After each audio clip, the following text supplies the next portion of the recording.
नमस्कार मंडळी. चला तर आणखीन एक छान असा व्हिडिओ अगदी नेहमीप्रमाणेच तुमच्याबरोबर शेअर करते. आणि आता ही चूल वगैरे पाहिल्यानंतर तुमच्या लक्षात आलं असेल, की हिचा गॅस वगैरे काही संपलाय म्हणून किंवा गॅसचा प्रॉब्लेम आहे म्हणून चूल पेटवली आहे का? तर अजिबात नाही, असं काहीच नाही. गॅसचा वगैरे काही प्रॉब्लेम नाही आमच्याकडे. पण झालं असं, की ह्याच्यापूर्वी पण मी बऱ्याचदा म्हटलेलं आहे, की नाही, की कधीतरी अशी लहर आली, की नाही का मग चुलीवरती स्वयंपाक बनवते मी. आणि चूल ना खरं सांगायचं ना, तर बाहेरचा जो व्हरांडा असतो की नाही, म्हणजे बाहेरच्या प्रिमाइसेसमध्ये ना एका कोपऱ्यामध्ये मस्त मोकळी जागा आहे आणि तिथेच मी चूल मांडलेली आहे.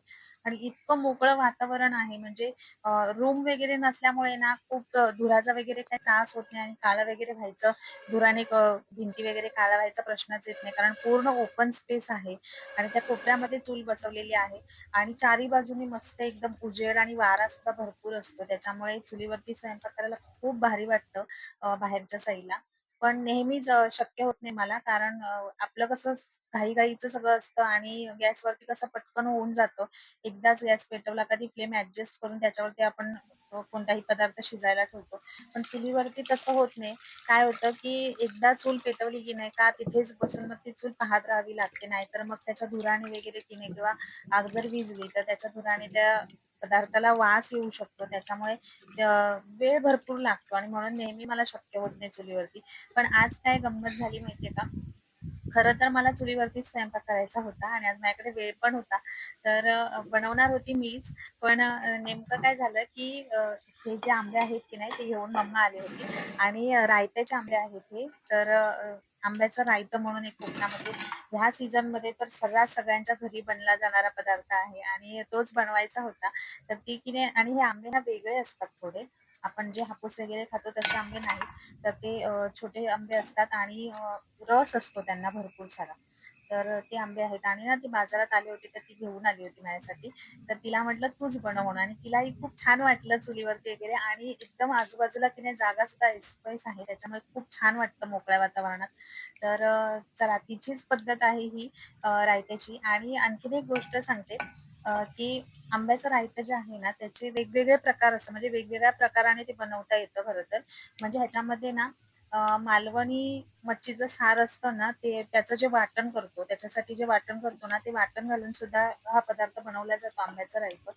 पण आमच्याकडे ना जास्त करून सगळ्यांना फक्त असंच, म्हणजे त्याची वेगळी आणि काय खोबरं वगैरे घालून चव वाढवायची गरज नाही. जसं आहे तसंच आंबट गोड चवीचं रायतं सगळ्यांना खूप आवडतं. त्याच्यामुळे आम्ही अतिशय सोप्या पद्धतीने हे रायतं बनवतो आणि तीच पद्धत आज तुमच्याबरोबर शेअर करणार आहे. तर वातावरण पण तुम्ही बघू शकता, अतिशय सुंदर आणि भरपूर वारा सुटला होता. त्याच्यामुळे चुलीकडे जेवण बनवत असून सुद्धा ना अजिबात कंटाळा आला नाही, की गरम सुद्धा होत नव्हतं अजिबात. त्याच्यामुळे खूप भारी वाटत होतं बाहेर आणि बऱ्याच दिवसांनंतर चूल पेटवली होती, त्याच्यामुळे खूपच वेगळं वाटत होतं.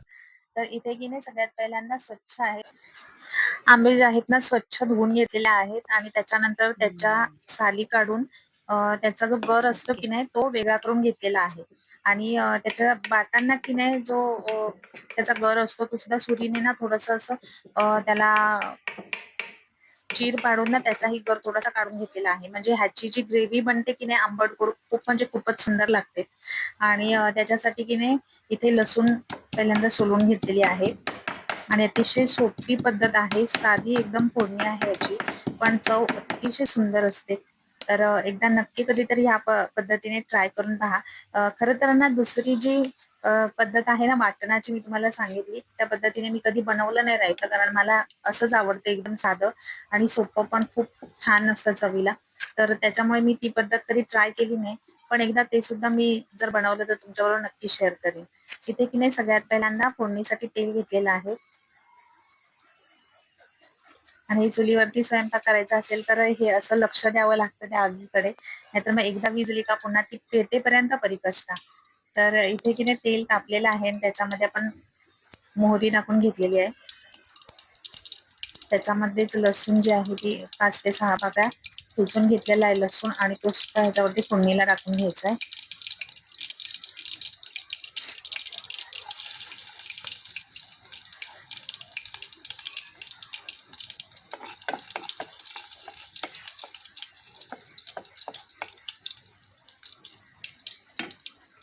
थोडासा लाल झाला लसूण, त्याच्यानंतर त्याच्यामध्ये हळद, चिमूटभर हिंग आणि ह्याच्यामध्ये मी सुद्धा मालवणी मसालाच वापरते. खरं तर मम्माने शिकवलेली पद्धत आहे, त्याच्यामुळे ती जे बनवते तसंच मी सेम बनवते रायतं. आणि ह्याच्यामध्ये अगदी पाव चमचा मालवणी मसाला टाकलेला आहे. त्याच्यानंतर त्याच्यामध्येच किसलेला गूळ टाकून घेतलाय आणि अगदी चिमूटभर मीठ टाकलेलं आहे. आणि हे गूळ जे आहे ना त्या फोडणीमध्ये पूर्ण वितळवून घ्यायचं.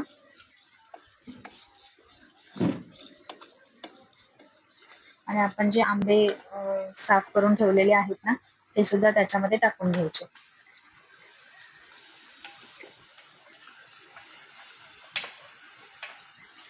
हा जो आंबा आहे ना रायत्याचा, हा फार गोड नसतो. तो चवीलाच आंबट गोड असा असतो आणि त्याच्यामध्ये म्हणूनच थोडंसं म्हणजे आंबटच थोडं असतो. त्याच्यामध्ये थोडंसं गूळ घातलं ना खूप म्हणजे खूप सुंदर त्याचा एकदम स्वाद येतो. थोडंसं पाणी ऍड केलेलं आहे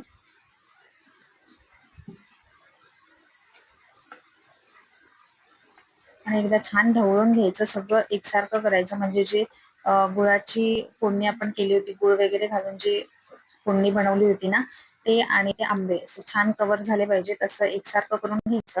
आणि मग त्याला नंतर ना झाकण ठेवून एक उकळी काढून घ्यायची फक्त.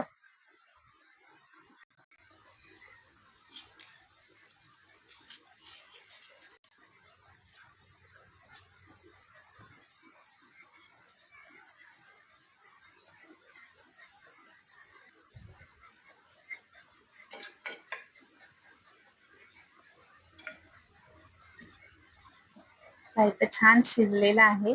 वरून कोथिंबीर पेरून घ्यायची आणि मस्त अशी ग्रेव्ही तयार झालेली आहे. खूप कमी वेळामध्ये ही रेसिपी बनून तयार होते आणि कोकणात जवळ-जवळ सगळ्यांच्या घरी हा पदार्थ बनवला जातो. आणि सीझन असला की नाही आणि हे आंबे जे आहेत ना फार महाग सुद्धा नसतात. खरं सांगायचं ना तर ज्याच्याकडे आहे ना हे आंब्यांचं झाड ते असंच सुद्धा आंबे वाटतात ते खरं तर. पण काही ठिकाणी नाही मिळत त्यावेळेस मग ते विकत घ्यावे लागतात.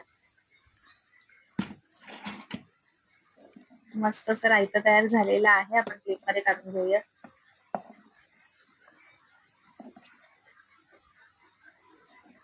हा जो पदार्थ आहे ना कशाबरोबरही खाल्ला तर खरं तर चालतं. पण मला की नाही तो नुसताच खायला आवडतं हे रायतं आणि अतिशय भन्नाट अशी याची चव असते. तर एकदा नक्की या पद्धतीने ट्राय करून बघा हा पदार्थ. आणि आजचा व्हिडिओ कसा वाटला, आजची रेसिपी कशी वाटली नक्की कमेंट करून सांगा आणि व्हिडिओ आवडला असेल तर लाईक, शेअर अँड सबस्क्राईब.